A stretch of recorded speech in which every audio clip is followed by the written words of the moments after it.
Welcome to Kenton Teaches. Enjoy the video. You begin by assembling the base bow quickly. Get all 3 parts and head straight to the pyramid bench.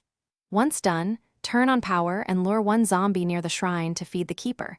This spawns the special skull you need. Make sure you have at least 2 upgraded weapons and 2-3 zombies to sacrifice safely. Move immediately to the pyramid while the keeper's skull is active, because timing matters. It disappears if you delay, and you'll waste a keeper spawn cycle.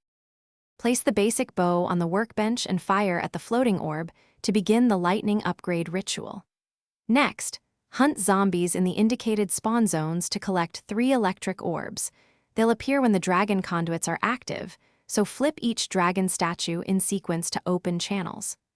Once an orb attaches to your bow, keep killing and recover the next until you have all 3 charges. Make sure to stay mobile while charging to avoid getting trapped by zombies. Bring the charged bow back to the bench and complete the final sequence to imprint lightning into the weapon. Claim it immediately because it can despawn if left. Once you have it, test fire at a heavy target to ensure chain lightning arcs between enemies. That's how you confirm success. If something breaks, first check power is still on, then refeed the keeper to respawn the skull and redo the orb collection. The most common issue is a missed dragon activation or lost orb during the process. Thanks for watching. Please subscribe if this video was helpful.